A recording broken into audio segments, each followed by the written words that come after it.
reading tonight. So if you missed it, or if you know someone who missed it, you could send them our way afterward at our YouTube page. Without further ado, I want to go ahead and introduce this evening's guests. Kimberly Reyes is an award-winning poet, essayist, and songwriter who began her career as a music and entertainment reporter. Kimberly is the author of the poetry collections Running to Stand Still from Omnidon, which is the finalist for the 2020 Milt Kessler Poetry Book Award, and for Civil Coping Mechanisms 2017 Mainline Competition. She's also written the essay collection Life During Wartime, which is the winner of the 2018 Michael Rubin Prose Chapbook Award. She's been awarded grants, fellowships, and scholarships from the Poetry Foundation, the Academy of American Poets, summer literary seminars in Kenya, the Community of Writers at Squaw Valley, and other places. Kimberly was selected as the 2019-2020 Fulbright Scholar to study literature and film at the University College Cork. Really glad she's joining us this evening. Kimberly Reyes, please welcome her. And Carl Phillips is the author of 15 collections of poetry, including Wild is the Wind, The Tether, the winner of the Kingsley Tufts Poetry Award, and Double Shadow, which won the Los Angeles Times Book Prize, a finalist for both the National Book Award and the National Book Critics Circle Award. Phillips' other honors include the Lambda Literary Award, an award in literature from the American Academy of Arts and Letters, and the Tom Gunn Award for Gay Male Poetry, also including fellowships from the Guggenheim Foundation, the Library of Congress, and the Academy of American Poets, for which he served as chancellor from 2006 to 2012. He's a professor of English and creative writing at Washington University in St. Louis. His latest collection, Pale Colors in a Tall Field, oh my goodness, is the reason we're here this evening. Please join me in welcoming Carl Phillips. Thank you. Hi. I guess I'm muted. Good. Well, it's a pleasure to be here and to be here with you, Kimberly, and thank you, Carl, for having us and Green Apple Books. And I'm just going to read, I think it's going to be 10 minutes, 7 poems from the book. And I'll just start. This is called On Being Asked to Be More Specific When It Comes to Longing. When the forest ended, so did the starflowers and wild ginger that for so long had kept us company. The clearing opened before us, a vast meadow of silverrod, each stem briefly an angled argument against despair, then only weeds, by a better name again, as incidental as the backdrop the ocean made just beyond the meadow.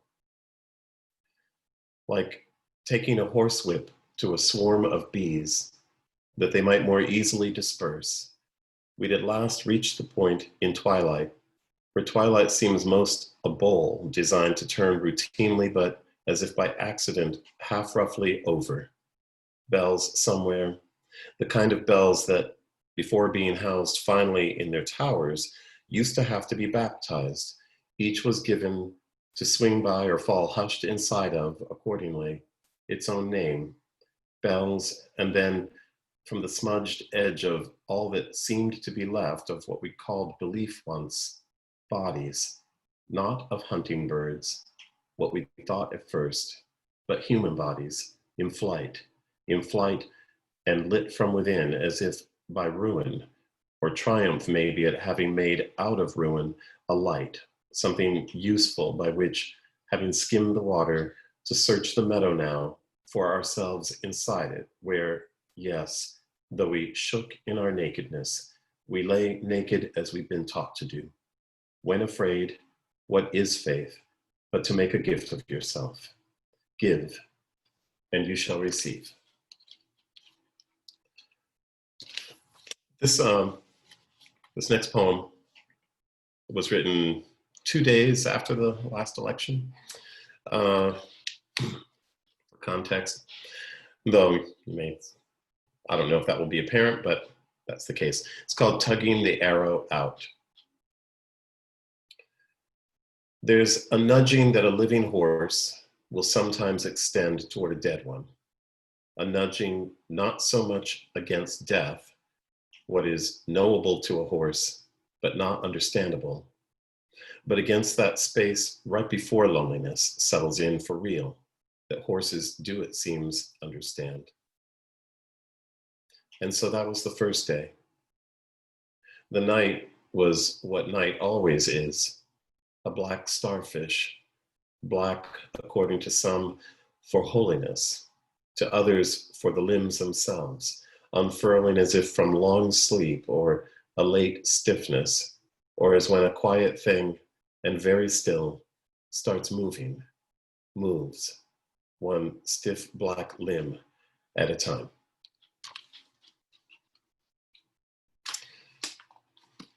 Somewhat shorter, this poem is called Since When Shall Speak of It No More.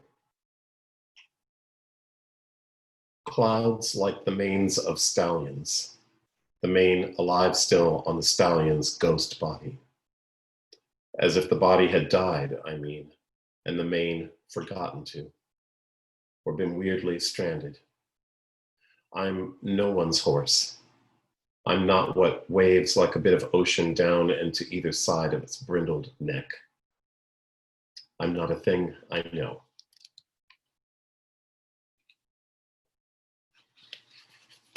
I don't say a lot in between poems. I don't really know what to say. So this poem is called Barbarian. That moment, for example, when you've left someone, even knowing you could stay with him and it could work, and there's no one else, nothing like that, still you don't go back. Is that what's meant by free will, or is that fate, what it's been all along? Sometimes, even here, in what's hardly by now the early part of the second half of my statistical life, where I've figured out how to be mostly alone, left alone, as in that's how I want it, it's as if I've let myself down, which only has to mean I've expected too much of myself. Of, not for. About that much, I think, I'm still quite clear. Likewise, like being told to write a love poem without images can seem the only way I've known how to love a person, but that makes it sound like a bad thing. That can't be right. At this time of year, the best light arrives just before nightfall. It's when the trees seem most what they've always been, trees not questioning their necessarily unpersuadable selves, trees beneath which, after storms especially, I find the occasional downed bird, dead or, more difficult, still dying. Who can say what it counts for? But I believe not nothing, that I've rested my head on the ground beside it, that in what was left of the light, I sang to it. Hush now, you're not the first piece of gentleness to have crossed this hand.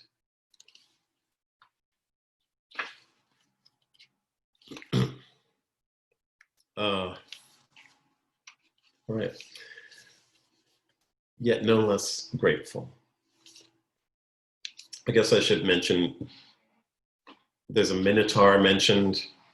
I'll just remind you that a minotaur it's a mythological creature with a bull's head and a man's body. Standard creature. Yet no less grateful.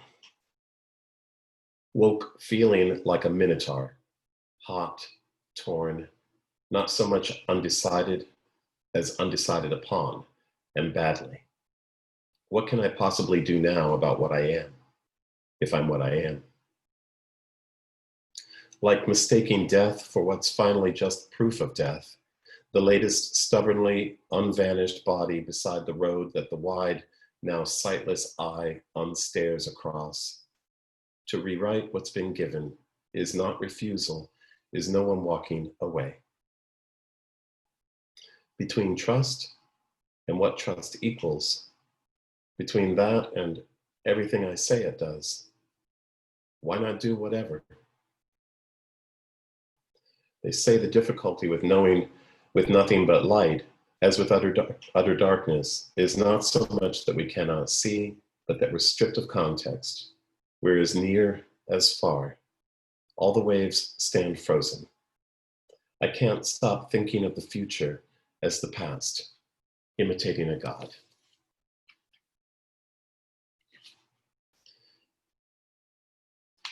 All right, and as promised, 7 poems, so that means there are 2 more. I don't like those people who say, oh, just a few, and then a few equals 10.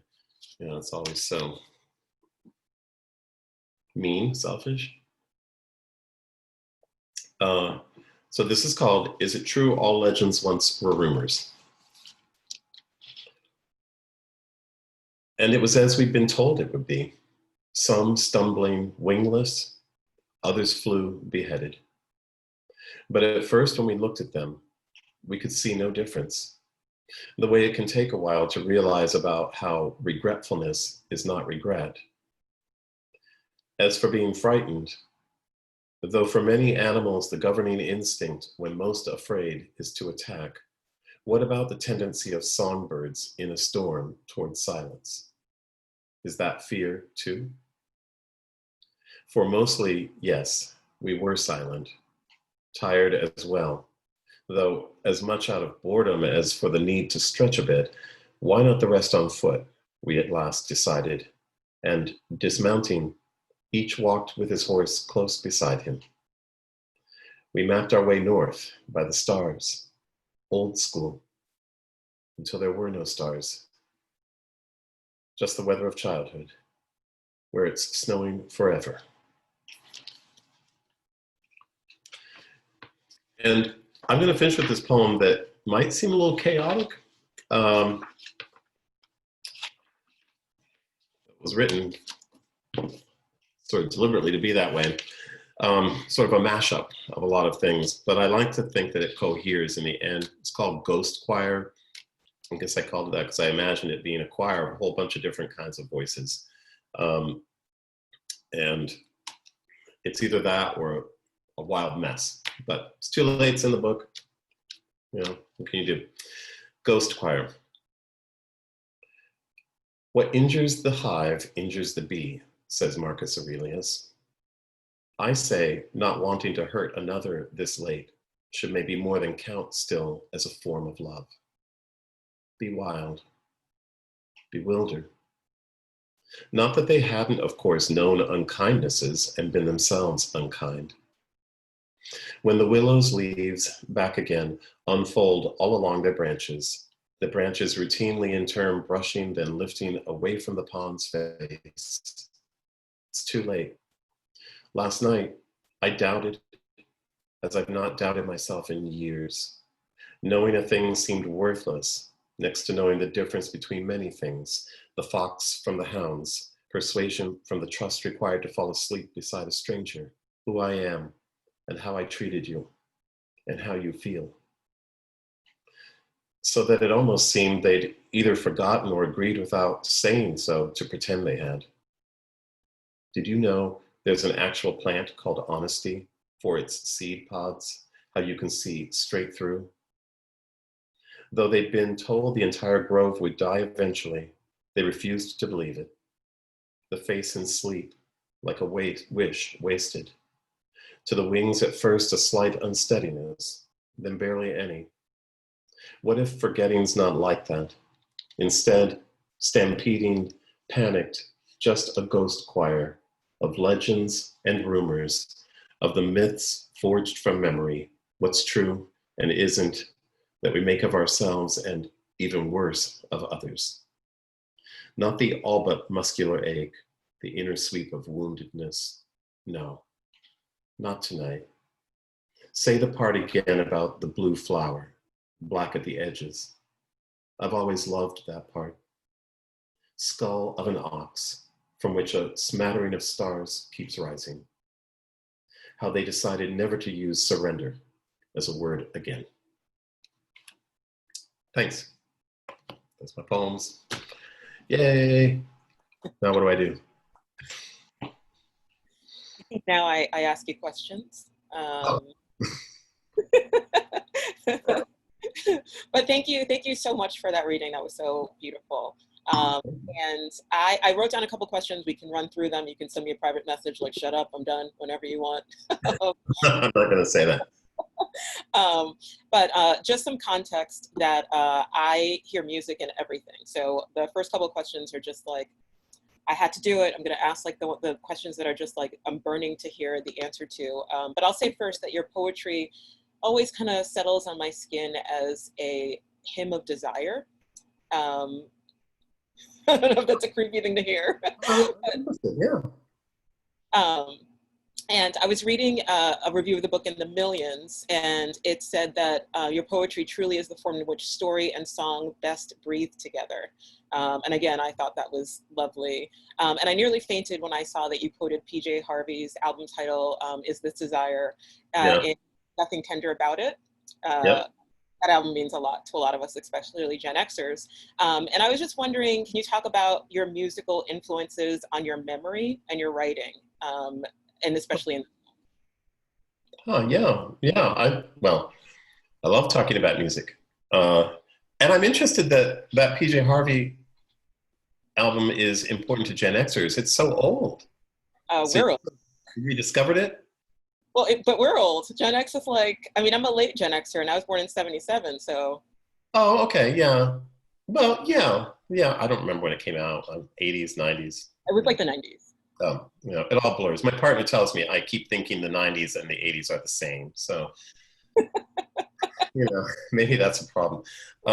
Anyway, yeah, I don't know. I mean, okay, so you're asking like the music that's important to me and that sort of thing? Yeah. Sorry. Yeah, because I mean, I like I said, the context is I hear music and everything, but your music sounds your poetry sounds very musical to me. And so I felt kind of vindicated when I saw that you had a shout out to PJ Harvey in the poetry book. And so I was just wondering, and this book deals so much with memory, and to me, music and memory are sort of inseparable. So I was just wondering the process and how music influenced the book. Yeah. I feel like, it's not a plan, but music is something I'm listening to all the time, and I even now, I kind of get accused of trying to be like the young people or something. Although, I don't really think I listen to. If listening to Taylor Swift as being like the young people, I don't know. She's not the most out there radical person, but I am still very invested in groups that I think are kind of old now, the Smiths, Psychedelic Furs, and The Cure. There's a Cure poster in the background on my wall. Oh, wow. Oh, yeah. Well, there you go. And so I'll be listening to a lot of that, but then at the same time, things like Lord and Disclosure and some Moby. I used to listen to more, but I'm very interested in electronica music, and but it kind of goes up and down, because then I'll have a night where I just want to listen to old Joni Mitchell, and which was kind of more in my college days, and I think that music does. I haven't figured out how, but I think it inspires a lot of how I think, and a lot of my poems themselves. Sometimes just a mood, like you say. I'll hear a song and I'm just taken back to another space. But now to visit that space, I've just turned 61. And so to remember, like, when was I dancing around to this album? I'll think, oh, that was 1989, and which usually seems like, oh, it was 10 years ago, but it's not.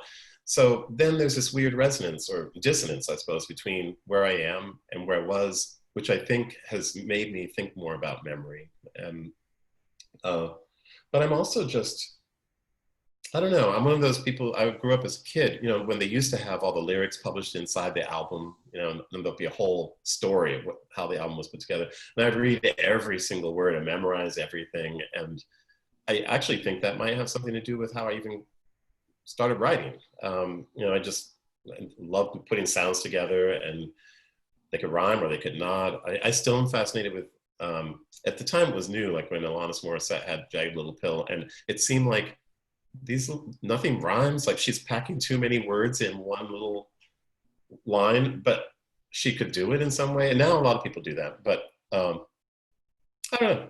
Yeah, music's very important to me. I'm not always sure how, but I'm always looking for more, for new music. I Um, just discovered a group 2 nights ago called the Swimming Tapes. okay. It's like their first full length album. They're Irish. Five guys, I think, probably in their 20s. And it's weird because everyone's talking about how they're bucking what apparently is a trend in a lot of UK sound with really heavy guitars. And they're kind of returning to stuff like what the Sundays did, kind of jangly psychedelic guitars, and which I miss. So it was kind of exciting to see a group doing this retro thing, which is considered radical because in the way retro is now radical. Yeah, everything old Just is stop me. new. My sentences never stop, so just stop. No, please go on. No, I was thinking, I took a songwriting class, and the word prosody kept coming up. Yeah. And I thought that is, and I remember interviewing Camille Rankin, who wrote Incorrect Merciful Impulses, and she studied with Lucy Brock-Bordio at Columbia. I remember her quoting Lucy and saying, I wrote down the quote, "Music is so much better than poetry, and we're always just trying to emulate that. That's the pinnacle." And I totally agree with that. I mean, music was my first sort of poetry, and I'm always interested to hear how other poets, either, you know, if you listen to music when you're writing, you're inspired to write because you hear music, or you're actually sort of writing, you know, in the same way that someone would write songs. You know, like you're actually picturing a sheet of music or the notes or, you know, your beats or however that works for people. Yeah, it's interesting. I just started teaching a seminar on prosody yesterday, and I sort of teach it every 2 years. And I was explaining to them how it comes from the Greek for like song for music. And so it's always, in that sense, I agree with what Lucy says, that music is almost like better. Words are almost just waiting to be given rhythm and sound and, well, music. And so I do think there's a real prosody to, I mean, obviously there's prosody to putting a poem together, but I wonder sometimes if I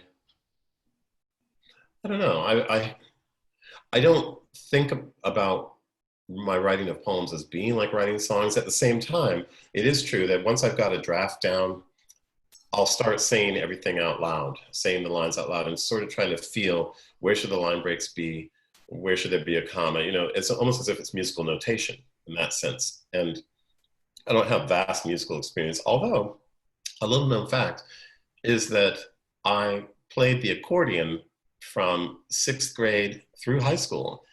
And I wanted to play the clarinet. And my father said, no, here's an accordion. I guess he found a used accordion somewhere. So I had to play this thing, and I felt so nerdy. I was already a nerd. And then I was playing like the most nerdy instrument at the time. I mean, later the accordion became kind of hip and Zydeco music and stuff. But that's all to say that I had to learn about reading music and notation. And I sometimes think that that's how I think of line breaks and stanza breaks and how you use white space on the page as a form of musical notation. Yeah. Yes. And you know what? I'm going to bring it back to Taylor Swift at the very end, but I'm going to hold the best for last. And I have to, the other thing that I'm dying to talk to you about is you're an Instagram chef. Yes, I am, apparently. And well, maybe do you want to tell the public a little about that, when they can catch it? I love the show. Oh, well, thanks. See, I don't even know who watches it. This started as this thing in March when lockdown started. And I was one day just making some scones or something. And I thought, I didn't know, first of all, I thought I could only do 30-second intervals on Instagram. So I kept doing 30-second stuff. And my partner is a millennial. So he's a little more savvy about some of these things. And he said, you know, there's a whole thing on Instagram. I mean, you can just do Instagram Live. And I thought, really? You know, and I had no idea. So then I decided, because some people had liked some of these little things, I thought, I'm going to try doing a show. And for a while, for like 3 weeks, I did a show every single day. And I realized, first of all, I'm going to run out of recipes. And the whole thing is I wear a different t-shirt every time. And I realized I don't have enough t-shirts. And it was just, the wardrobe was not working. So, but now Yeah, it's every Thursday at 11 Central in the morning. And it's only a half hour. And we had to work with music. For a while, I would make these mixtapes. And then Instagram shut me down because, copyright. I hadn't even thought about that. But I figured out a way using a separate music system, not playing the music through Instagram. So now what I do is I cook something, then I read 2 or 3 poems, not by me, but other people.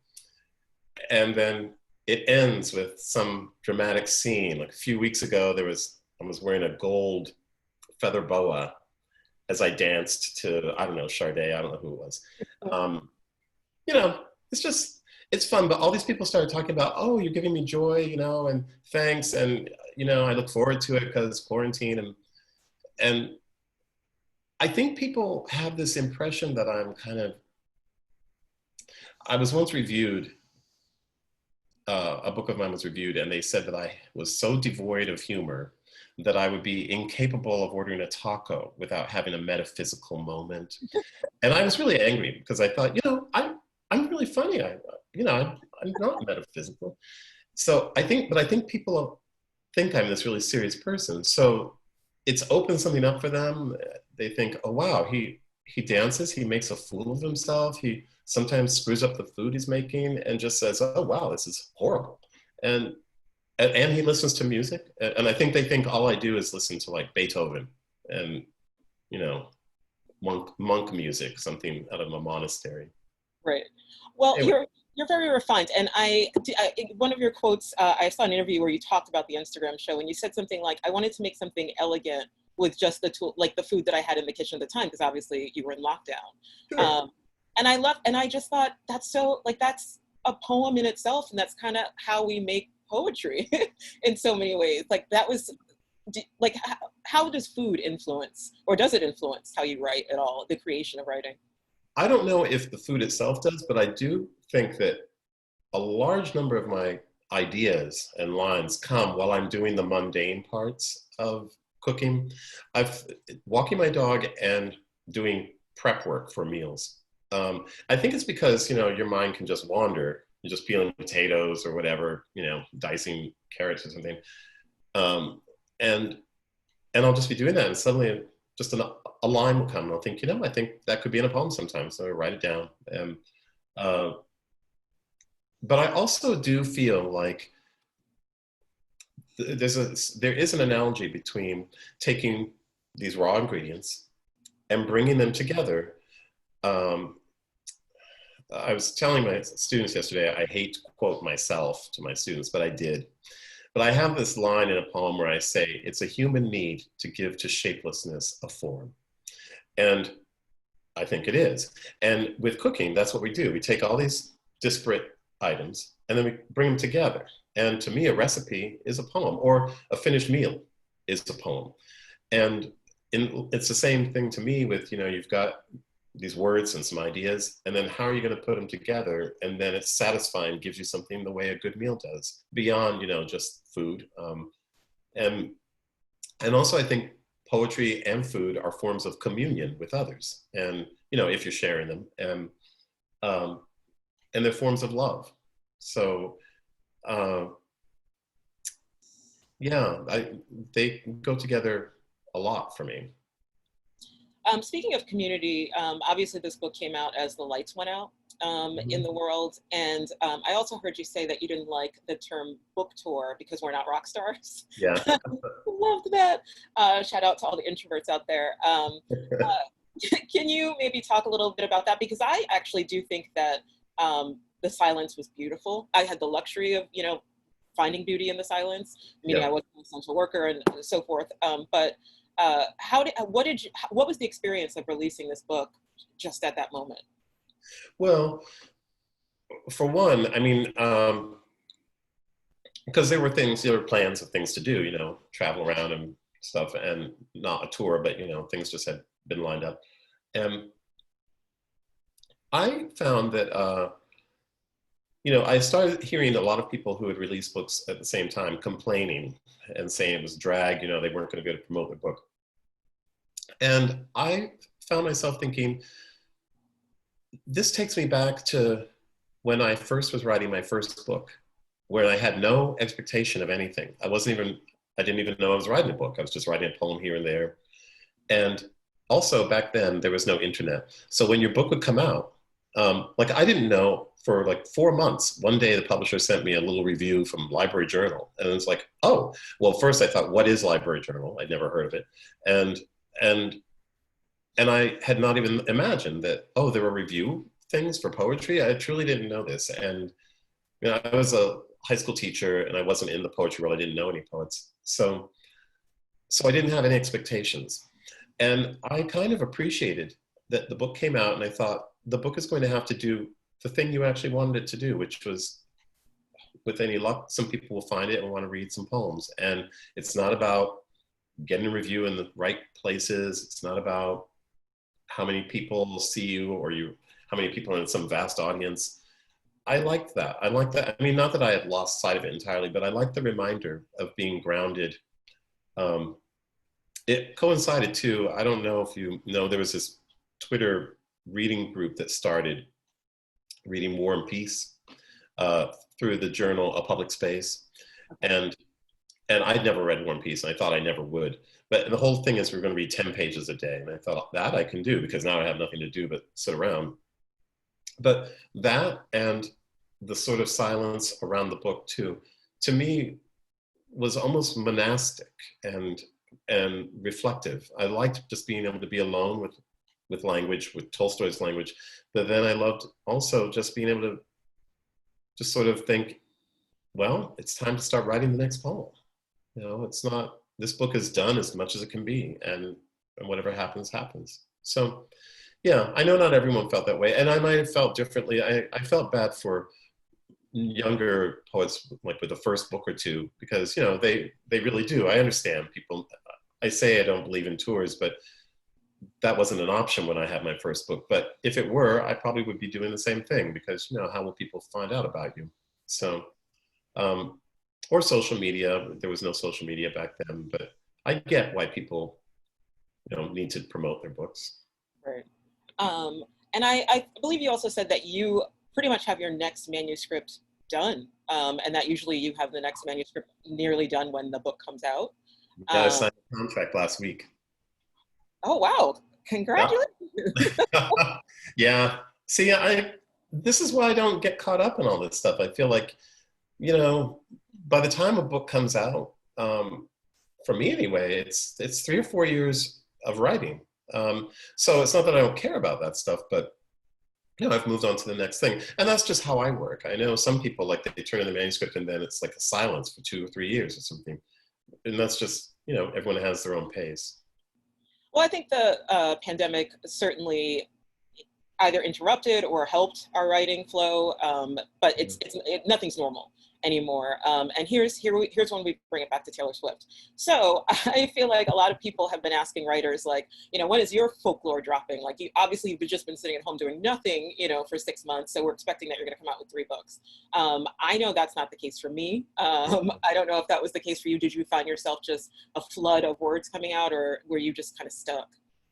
No, I just have always been this person who, I seem to write at least 1 poem a month that I feel is maybe keepable, sometimes 2.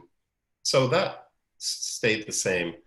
But I think actually that's partly why I started that cooking show, just to add some extra structure. But I also, I guess one thing I started doing is I was asked by Yale University Press to think about doing a prose book about the writing life. And I agreed to do that, which I would normally not, because I hate writing prose. And it takes me back to high school and papers and everything. But I thought, you know, I think this is something I could do with my time. And also I thought, you know, I'm not going to just start writing poems all the time. So yeah, I'm supposed to be writing these essays, these little chapters. I don't know. So I guess that's been, I wouldn't say it's equivalent to folklore, an album that I love. It's so good. It really is. And I was a big fan before, and I was always bothered that most of the people I know make fun of her and think she's ridiculous. And I mean, I don't care about her private life, but I always thought she's a serious musician. She knows how to write, and yeah, and even this album, someone, my partner actually was saying, oh, well, she only did this because she wasn't able to tour, and so she could do an intimate album. And that may be so, but I kind of think she surprised herself and didn't really know that this was in her. And who knows if this is what she'll continue doing, but you know, I mean, she's got Bon Iver on her side now, so, and the guy from the National, somehow, important credentials. This is so, you love Taylor Swift too. This is like the best night ever. I really do. I really do. And I mean, I didn't come around until like Red and Okay. and I 1989. country stuff. But then I went, well, the thing is, I didn't realize I knew some of like that one, what's it called? The one where she keeps saying, Romeo, Romeo, take me away. Oh, Love Story. Yes. Well, I didn't know it was Taylor Swift. I heard it in a gay bar. There was a dance mix of it, and I loved this song. And I thought, who is this? Who is it? And then someone said, oh, it's really Taylor Swift. They just, mixed it up. So I went and listened to her original and compared. I thought, oh, this bland little song, it's nothing. Because I can only hear the disco bass or whatever, and it's super sexy. But anyway, maybe she'll return to some of her old stuff and do some dance mixes. Yeah. Oh my God, this is amazing. Okay, so I will ask another serious question now. Poetry is kind of, if you look at like the bestsellers list and stuff, it's kind of had some momentum in the last couple of years. And I wonder if you think it has something to do with politics lately, in that it's sort of it's a natural reaction to being governed by sociopaths, my opinion of them. Mm-hmm. And so people sort of need to sort of find humanism. What do you think about that? Yeah, I agree. I mean, yeah, it seems, I want to say it's even before all the sociopath stuff. But I don't know when, like maybe 9/11 or something. But also, I do know for something has definitely changed. To me, a personal pivotal moment has been with the murders of Breonna Taylor and George Floyd. Those two in particular. I know we've had lots of names and that we say, but for some reason, that's when it became like, oh, enough is enough for me. And I think that for a while now, especially for writers of color, I think that poetry has really been not just a way to find humanism, as you say, and to remind people of that, but also I think people believe that they're starting to believe that it does make a difference to speak. And for a while, I think a lot of us felt helpless, like, we're just talking to ourselves. But we're starting to see, I think, in some ways, how it makes a difference to get the word out there. Maybe, I don't know. But I think it's also in the last 10 years, just how poetry, the landscape has changed so much, and voices that were just not known of or marginalized, they were there, are front and center, and to the disturbance of many, it seems, which is its own political mess. But I think it's exciting. Even like this, today they did the, as you know, the long list for National Book Award, and a list like that just seems like it would have been inconceivable 10 years ago. And I remember, I've been finalist for some of those things, and I was always usually the only person of color on the list. And so to have everyone be from, and so many voices, I mean, until recently, it seemed as if Native voices were just not heard of, where people could name one or two. So much has changed. And, or I think about how when I started in the 90s, it was like this daring thing to write about sex between two men. And now it's like, that's just, I wouldn't say a given. It's not like you can go in the Ozarks and start reciting your poetry, but, to speak locally. But it makes me feel as if poetry can effect change. But you're right, it's also it's sometimes I've also, part of sharing poems on the cooking show has just been, it's not often quote unquote political poems, but just sort of a quiet poem. Today I read that poem by Marie Howe, What the Living Do. And just a reminder of the relationship between the living and the dead. And I think that's important too. It's not necessarily topical, but it reminds us of the human things of losing people and of keeping them by remembering them. Yeah, and what you just said is so important on so many levels, because being the only one, and I think from our perspective, expecting that there's only ever going to be one on the list, it just creates an unhealthy environment for us that people don't understand when we're competing amongst each other in that way. And what was striking about the list to me wasn't just the list, it was who judged the books. And I think that open, like, until power shift hands, nothing changes. Have a Native voice on the panel makes all the difference. Yeah, of course. So yeah, it's sometimes it feels like it's been really slow to change, but on the other hand, now it's happening quickly. So at least it's happening. Yeah. I hope it keeps up. Yes. I think that I have burned up all of my time for the questions. Thank you so much for answering and indulging. Oh yeah, no, these are great questions. It's a great conversation. And I think now we open it up to Q&A. Oh, okay. Does Carr do that? I think so. I can read the questions if you want, Kimberly. You're also welcome to do so. Would you, I'm going to go ahead and just remind people to enter more questions. But Kimberly, I'd love to hear one more question from you, if you wouldn't mind indulging us, and then we can get to the audience. Okay, sure. More indulgence. So I am a bit obsessed with German Expressionism personally, and while reading your book, I would think like I would have scenes from certain movies or music from that era, because I feel like the book has a lot of gestural sort of brushstrokes on the page, and we're not living in a time unlike the time that influenced that art, and I guess back to politics, do you see is there a way in which that sort of permeated your work? Even, I mean, I guess if it's unconscious, you may not be able to speak to it, but can you speak to how this moment has sort of permeated your art? Yeah.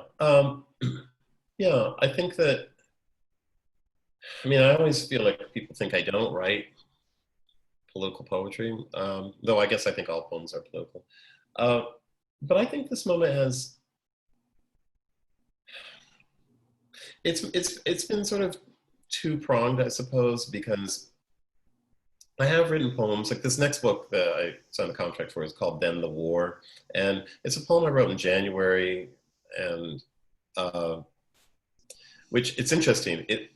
It's almost as if it was written after the whole lockdown thing happened, but we didn't know anything of that going on in January, and there's a kind of fascist element with police patrolling around, and I was surprised that came up, and then I thought maybe I shouldn't be so surprised, because sometimes it's not just now that I felt we're living in a fascist state. It seemed that way for quite a while, so maybe that, or when I talked about the one that I read that was written right after the election, and I know that doesn't have anything about the election in it, but to me it seems as if it's the part that's relevant to that is that this idea of something almost giving up and then slowly deciding, no, I can come back slowly to life, one limb at a time.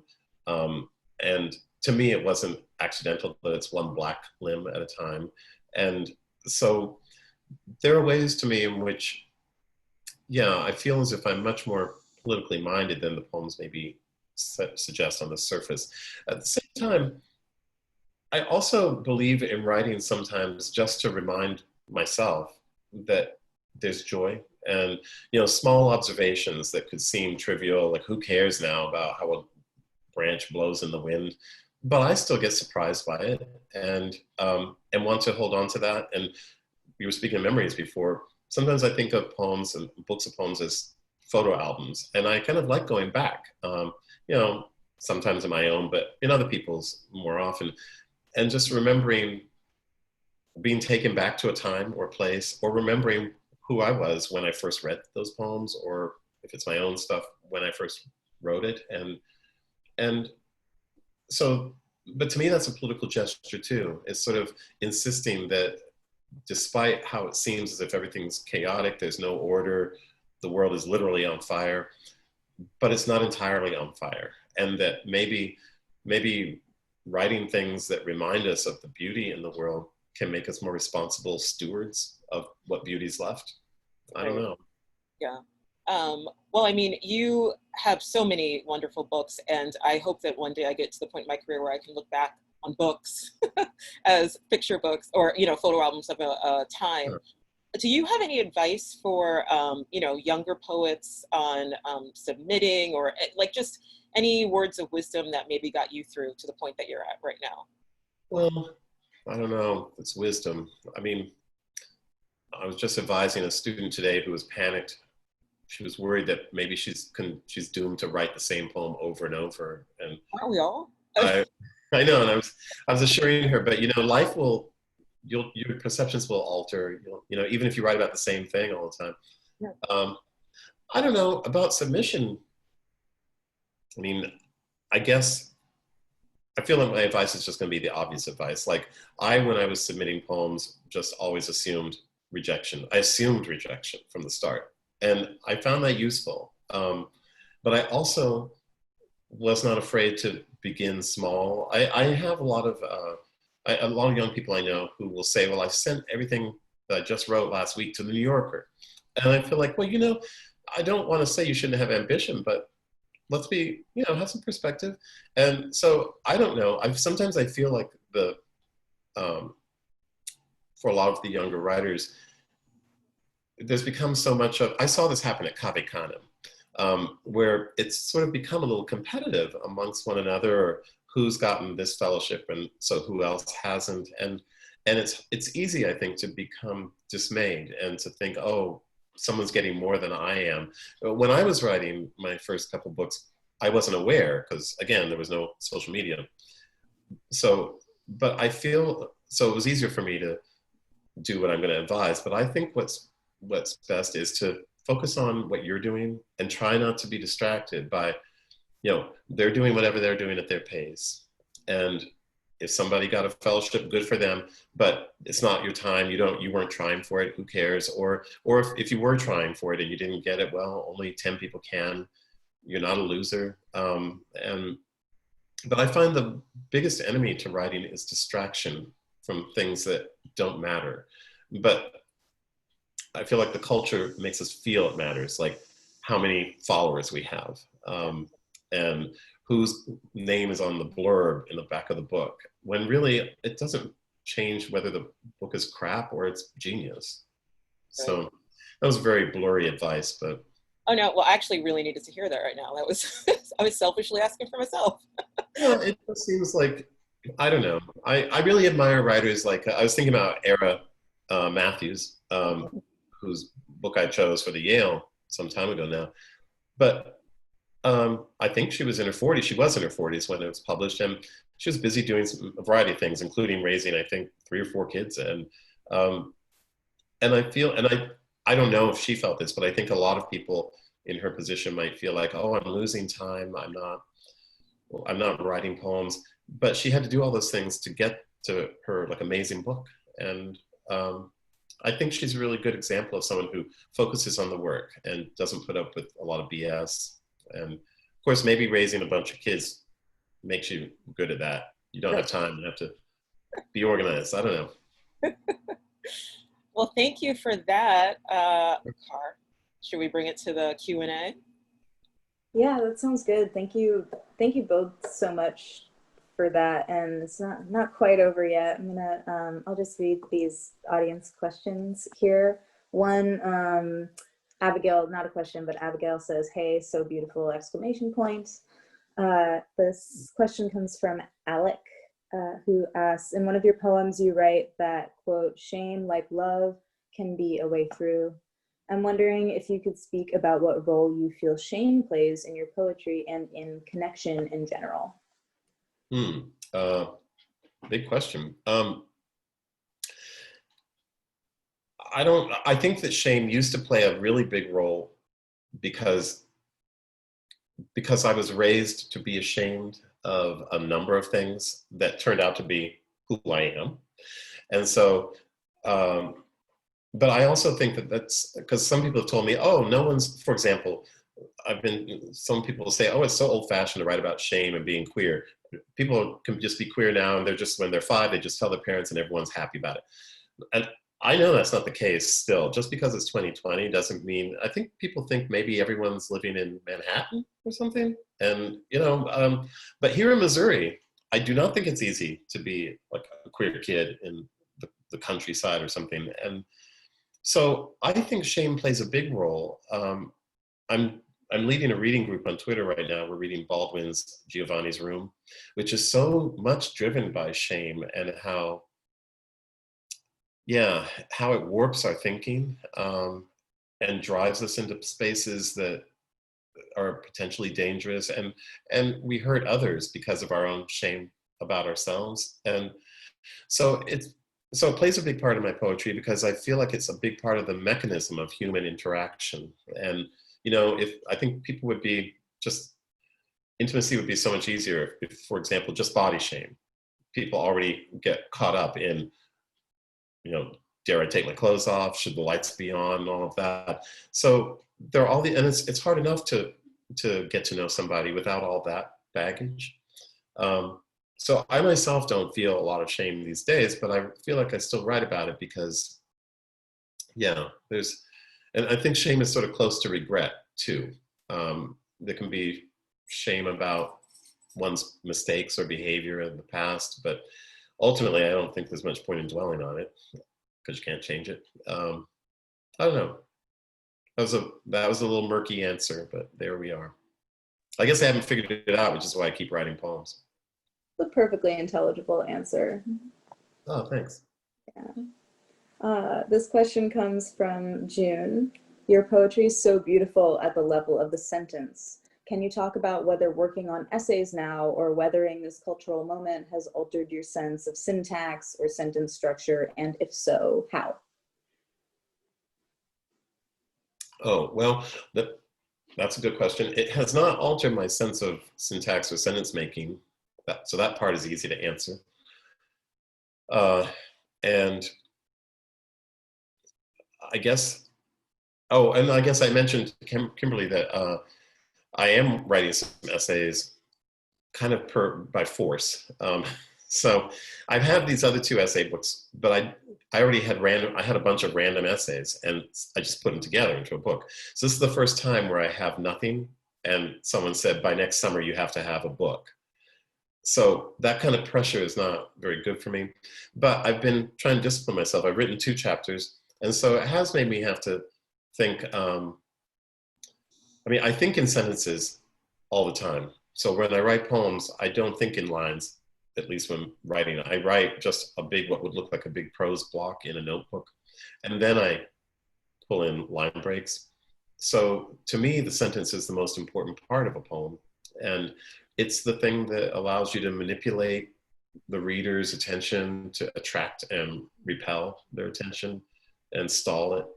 I find it, and syntax is a big part of that because syntax is what allows us to move grammatical parts around. And so to me, the sentence is about power and hierarchy because you get to decide what comes first, what gets highlighted, what gets stalled through a clause. It's about power, and to me, it's very sexual too. I've written about syntax as being an erotic force, and I really feel that, although I usually don't say that in class. I don't know, somehow it seems like I don't want them to think I'm coming on to them. Just trying to talk about sentences. But I would just like to add that question was amazing. And when you said earlier that prose was more difficult for you to write, I feel the exact same way, and my bread and butter is prose. But that explanation of it just makes so much sense to me because it does feel like an aggression. Like it takes a little bit more out of me in some ways that I could never articulate until you just did that right then and there. I will always choose to write poetry over prose. Well, yeah, I think the thing is too, is the idea of choice. Yeah, that I would never sit down and just think, I think I'll write an essay. I mean, that never has happened to me. And and also I don't like people telling me what to do, which has always been a problem for me. So as soon as somebody says, well, here's a contract, and I signed it, you know, but then they said, okay, now you don't get any more money until you give us this many words. And and I thought, and I've never written counting words and everything, thinking, am I finished with this chapter? And so it seems mechanical, but as with poetry, I've been finding that, at least in these 2 chapters, I've surprised myself with some of my thoughts. And so that's good. You know, I'll just think, oh, I'm just writing some stuff. I'm supposed to be giving wisdom. You know, I think they think I'm like a treasure. And now, you know, can you give us wisdom before you die, you know, and write it down? It's like, oh, God. I mean, 61 is, you know, kind of old, but it's not 81. So whatever. Huh, that was the long answer. Great answer. It was great. I appreciate it. One last question. Who are you reading now? That's from Who am I reading right now? Who are you reading now? Yeah. I just started yesterday the new book by Jory Graham, Runaway. I mean, just as in I've just read 4 poems, but I love everything she writes. And so she's one of those authors I race to get the book as soon as it's out. And well, I'm just gonna look over here. Oh, I just finished last week the new novel by Yi-Yun Lee, Must I Go, which is beautiful. And I'm also halfway through this lovely book by Kimberly Reyes, which I just acquired on Sunday. So that's why, and then school started, so that's why. Otherwise, I would have read it by now. But I also like savoring it. And I'm also reading, there's this comic book series called Shirt Lifter. I think the guy's out of Canada, or used to be, Steve McIsaac, and it's a graphic novel. There are only 6 volumes, but years and years go by between the volumes. Volume 6 just arrived yesterday after, like, I feel like a 10-year wait, maybe 5-year. And it's just, not just, but it's a cartoon about these gay guys. For a while, it was 2 guys. So one who is gay, and he's having a relationship with a man who is married and says he's not gay. But, you know, what are we doing here? But it's all cartoons, and I don't know. It's hard to explain, but I find this very powerful. I've read them over and over, waiting for the next volume. So now we have the next volume. So it's always a mishmash of that, you know, graphic novel, some novels. And I guess I mentioned I'm rereading The Baldwin, so I have to give comments every morning that go on Twitter. And yeah, poetry. Usually around this time, I start rereading the novels of Barbara Pym as well. And I'll probably do that. Probably Quartet in Autumn. She's a great novelist. And they're really old, in some ways old-fashioned, but they're almost like comfort food equivalent novels. So when I feel kind of like I just don't want anything bad to happen in the book, I just want to like everyone, then I read that. So, you know, no one's going to die probably, or it'll just be okay. It won't be, I don't know. I try to read books that, you know, are also talking about real life stuff, but sometimes it can be brutal, you know, to read books that are reflective of what's going on right this moment in the news. What was the name of the graphic novel again? It's called Shirt Lifter, Shirt Lifter 1, Shirt Lifter. It turns out shirt lifter is a British term for a gay guy. Like, you lift your shirt so you can get fucked. Can we say fucked? So it's too late. So yeah, it's like some kind of, like, I guess it would be like a pansy or some kind of slightly derogative term. Yeah, I discovered them one day in this is bookstore in Chicago. I won't mention any other bookstores, but there is a bookstore in Chicago. And I went there for years and I had no idea there was a whole room that was just queer, like, novels, poetry, mysteries, and graphic novels. I never knew there were, like, queer graphic novels. Of course there are. So, yeah. Thank you so much to you both. Thank you to Carl for reading from your book. It's great, by the way, if I hadn't said that already. It's fantastic, and it was such a joy to hear you read from it. Such a joy to hear your conversation. Kimberly, thank you for your great questions. We have Kimberly's book as well. Thank you to all of you for joining us tonight. We really appreciate it. Your What Makes Green Apple Green Apple. Pick up both of those books on in store on our website. Come say hi. Really, thank you to you both. I really appreciate it. Thank you, Carl. Thank you, Kimberly. Thanks. Take care. Good night.